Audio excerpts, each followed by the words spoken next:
Students of class 7, ये आप लोगों की हिंदी लैंग्वेज की व्याकरण शिल्प हिंदी व्याकरण एवं रचनाएं आपका फर्स्ट चैप्टर है वर्ण विचार। हम अपने आसपास कई प्रकार की ध्वनियों को सुनते हैं। इन समस्त ध्वनियों का कोई अर्थ नहीं होता। मनुष्य के बोलने बातचीत करने पर जो ध्वनियाँ निकलती हैं उन्हें निश्चित अर्थ होते हैं। व्याकरण में ध्वनि का अर्थ सामान्य अर्थ से भिन्न होता है। व्याकरण में ध्वनि का अर्थ वर्ण होता है। मेरा कृष्ण की परम भक्ति। इस वाक्य में अनेक शब्द हैं, प्रत्येक शब्द वर्णों से बना है। मेरा इस शब्द में कई ध्वनियां हैं। ये है माँ प्लस ई प्लस रा प्लस आ, कृष्ण का प्लस री प्लस शा प्लस ना प्लस आ। ये सबसे छोटी ध्वनियां हैं, इनको और तोड़ा नहीं जा सकता, अतः ये वर्ण है। वह सबसे छोटी ध्वनि जिसके मुंह और टुकड़े नहीं किए जा सकते वर्ण कहलाती है। वर्णमाला, वर्णों के व्यवस्थित समूह को वर्णमाला कहते हैं। मानक हिंदी वर्णमाला केंद्रीय हिंदी निर्देश भारत सरकार और राष्ट्रीय शैक्षिक अनुसंधान परीक्षण परिषद द्वारा मानक हिंदी वर्णमाला का निर्धारित रूप इस प्रकार है। आ ई उ री। आ से लेके हमारे श्रमिक तक जो हमारी वर्णमाला आती है वो उनका रूप इस प्रकार है। आगत ध्वनि आ जा ऊपर दिए गए सभी व्यंजन अंकरात लिखे हुए हैं क्योंकि व्यंजनों का उच्चारण सही तरीके के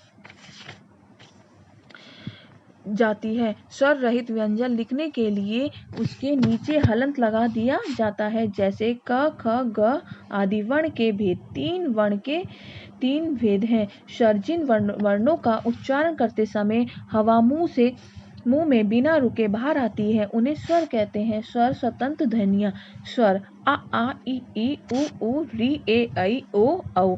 स्वर की मात्राएं, स्वरों के निश्चित चिन्हों को मात्रा कहते हैं। व्यंजनों का उच्चारण स्वरों के बिना नहीं होता, व्यंजनों के साथ स्वरों की मात्रा का प्रयोग किया जाता है। स्वर और उनकी मात्राएं चिन्ह निम्नलिखित हैं। स्वर हमारे दे रखे हैं ये आ ई उ री ए ऐ ओ औ।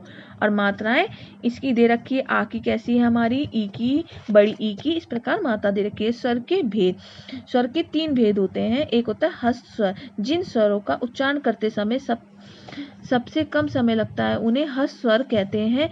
हस्त स्वर 4 है, आ ई उ री। दीर्घ स्वर, जिन स्वरों का उच्चारण करते समय हस्त स्वर से लगभग दोगुना समय लगता है उन्हें दीर्घ स्वर कहते हैं। दीर्घ स्वर 7 है, आ ई उ ए ऐ ओ औ। प्लुप्त स्वर, जिन स्वरों का उच्चारण करते समय हस्त स्वर से लगभग 3 गुना ज्यादा समय लगता है उन्हें प्लुप्त स्वर कहते हैं। प्लुप्त स्वरों का उच्चारण मंत्र पढ़ने और पुकारने आदि के लिए किया जाता है। जिस स्वर का उच्चारण प्लुप्त के रूप में किया जाता है उसके आगे हिंदी की गिनती का अंक 3 लिखा जाता है। इसका अर्थ होता है कि उस स्वर का उच्चारण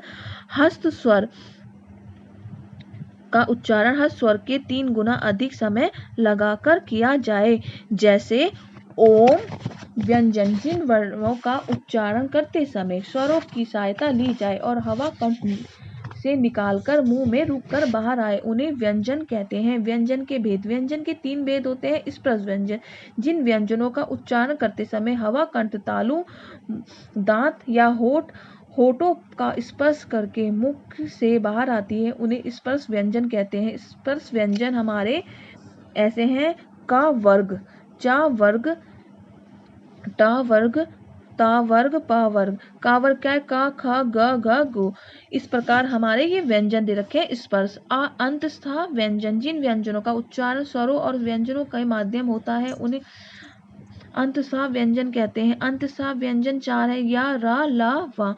उस व्यंजन, जिन व्यंजनों का उच्चारण करते समय हवा मुंह में टकराकर ऊष्मा गर्मी पैदा करती है उन्हें उस व्यंजन कहते हैं। उस व्यंजन भी 4 है, शा श श ह। अयुग्वा, अयुग्वा ऐसे वर्ण हैं जो ना तो स्वर और ना व्यंजन ही होते हैं। अयुग्वा का अर्थ आ के योग से जो अर्थ वहन करे, अर्थात किसी स्वर के योग से जो सार्थक शब्द बनते हैं वे अयोगवाग शब्द होते हैं। वैसे तो इनका पृथक प्रयोग कोई नहीं रखता, किंतु स्वरों और स्वर युक्त व्यंजनों के साथ मिलकर इनकी सार्थकता सिद्ध होती है। अयगवाह स्वरों और व्यंजनों के साथ लगते हैं। अयगवाह दो होते हैं, अनुस्वार और विसर्ग।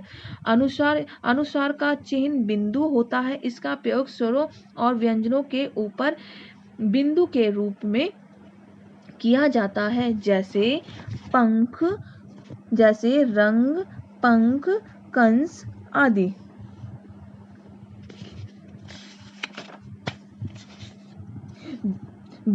विसर्ग का चिन्ह है। इसका प्रयोग वर्ण के आगे दो बिंदुओं के रूप में होता है, जैसे प्रातः, नमः, अतः, करण आदि। विसर्ग का उच्चारण हा के समान होता है। अनुनासिक का चिन्ह है। इसे चंद्र बिंदु भी कहते हैं। इसका प्रयोग स्वरों और व्यंजनों के ऊपर किया जाता है, जैसे आंख, गांव, टांग, सांप आदि। अनुनासिक का उच्चारण नाक और मुंह से किया जाता है। अनुनासिक का अर्थ है नाक के पीछे आने वाली ध्वनि, जैसे माँ।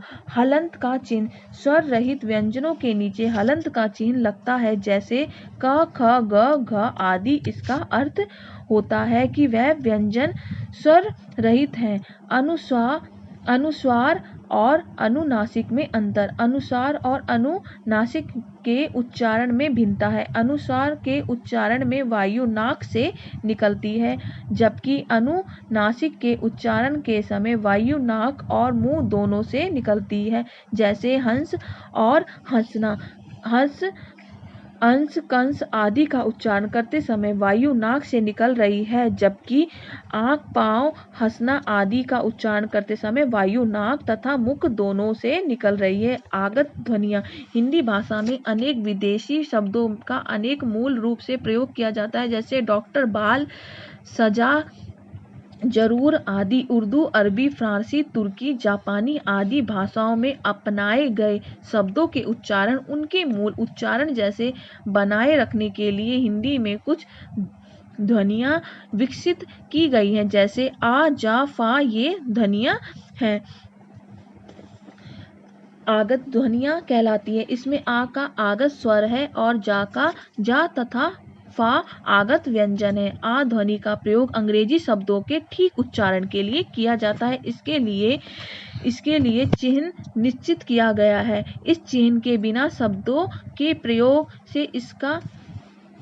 से उनका अर्थ स्पष्ट नहीं हो पाता, जैसे बाल का बाल है, हाल का हाल है। इन शब्दों में का चिन्ह लगाने में शब्दों के अर्थ अलग अलग हो जाते हैं। बाल का अर्थ केश है, जबकि बाल का अर्थ गेंद है।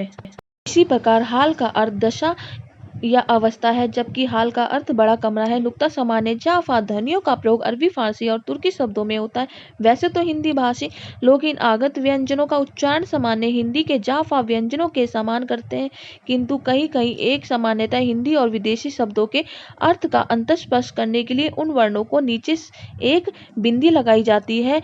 जा फा के नीचे लगी बिंदी नुक्ता कहलाती है, जैसे है खाना, भोजन, खाना, अलमारी का खाना, सजा, सजावट, जरा, बुढ़ापा, जरा, थोड़ा। इस प्रकार आपके दे रखे हैं। रा के रूप। हिंदी वर्णमाला में रा एक ऐसा वर्ण है जिसका अंत व्यंजन के साथ संयोग होने पर उसका रूप भिन्न हो जाता है। स्वर रहित या यानी रा जब किसी अन्य व्यंजन के साथ संयुक्त होता है तो वह उस व्यंजन के ऊपर रैफ के रूप में लिखा जाता है, जैसे रा प्लस मा इक्वल म इक्वल कर्म और धर्म। इस प्रकार रैफ का इस्तेमाल हो रखा है। रा का यह रूप भी परदेम कहलाता है। इनके अतिरिक्त ता के साथ रा का संयोग होने पर ता और शा के साथ रा का संयोग होने पर शमिक रूप परंपरागत मान्य है। उच्चारण के आधार पर व्यंजनों का वर्गीकरण। उच्चारण के आधार पर व्यंजनों को 8 वर्गों में बांटा है। स्पर्शी व्यंजन। जिन व्यंजनों का उच्चारण में एक उच्चारण अत यव जीभ या होठ दूसरे उच्चारण अत यव या स्पर्श मात्र करता है, उन्हें स्पर्शी व्यंजन कहते हैं। स्पर्शी व्यंजन आपको तो पता ही है हमारे क्या है, क ख ग घ, ये सब हमारे दे रखे हैं। संघर्षी, जिन व्यंजनों का उच्चारण करते समय वायु को दो उच्चारण स्थानों के बीच में संघर्ष करती हुई यानी रगड़ खाकर निकलती हुई संघर्षी व्यंजन कहते हैं, जैसे श श श हा खा फा जा आदि। स्पर्शी व्यंजन, जिन व्यंजनों का उच्चारण करते समय दो उच्चारण अव्यय एक दूसरे का स्पर्श करके तुरंत अलग नहीं होते, उनमें संघर्ष होता है, उन्हें स्पर्शी व्यंजन कहते हैं, जैसे च छ झ झ। इनके उच्चारण के समय जीभ के अलग भाग का तालु के साथ स्पर्श संघर्ष है। नासिकीय व्यंजन, जिन व्यंजनों का उच्चारण करते समय वायु मूर्धा और नाक से निकलती है, उन्हें नासिकीय व्यंजन कहते हैं, जैसे ड य ण न म। पार्श्विक व्यंजन, जिन व्यंजन का उच्चारण करते समय वायु दो उच्चारण स्थानों की बगल से निकल जाती है, उसे पार्श्विक व्यंजन कहते हैं। ला का उच्चारण करते समय वायु जीभ और तालु का स्पर्श करके इनके पास से निकल जाती है, केवल ला ही पार्श्विक व्यंजन है। प्रकंपी व्यंजन, जिन व्यंजन का उच्चारण करते समय उच्चारण स्थान कांपता है, उसे प्राकंपी व्यंजन कहते हैं। रा का उच्चारण करते समय जीभ की नोक मसूड़े के नजदीक आकर कांपती है। उर्ती छप्त व्यंजन, जिन व्यंजनों का उच्चारण करते समय जीभ ऊपर उठकर मूर्धा को स्पर्श करती हुई तुरंत नीचे गिरती है, उन्हें उर्ती छप्त व्यंजन कहते हैं। ड ड उर्ती छप्त व्यंजन है। उर्ती छप्त शब्द का अर्थ उठाकर फेंका हुआ होता है। अर्थ स्वर व्यंजन, जिन व्यंजनों का उच्चारण करते समय उच्चारण अप या वायु को रोकने के लिए ऊपर उठता है, परंतु वायु उसका स्पर्श नहीं कर पाती, ऐसे व्यंजन अर्थ स्वर व्यंजन कहलाते हैं, या वह अर्थ स्वर व्यंजन है। संयुक्त व्यंजन, व्यंजन और व्यंजन के मेल संयुक्त व्यंजन बनते हैं, उन्हें संयुक्ताक्षर व्यंजन भी कहते हैं। ये दो प्रकार के बनते हैं, दो भिन्न व्यंजनों के मेल से बने संयुक्ताक्षरों के रूप बदल जाते हैं, जैसे व्यंजन प्लस व्यंजन, संयुक्त व्यंजन, और ये शब्द दे रखे हैं। व्यंजन हमारे का प्लस शाह है, संयुक्त व्यंजन शाह है, शब्द रक्षा और साक्षी। दो भिन्न व्यंजनों से बने संयुक्त व्यंजन है। व्यंजन प्लस व्यंजन, का प्लस ला, संयुक्त व्यंजन हमारे कल, और शब्द बना हमारा कलेश। इस प्रकार हमारे ये व्यंजन और संयुक्त व्यंजन शब्द दे रखे हैं। दायित्व व्यंजन, दो समान व्यंजनों से बने संयुक्त व्यंजन को दायित्व व्यंजन कहते हैं।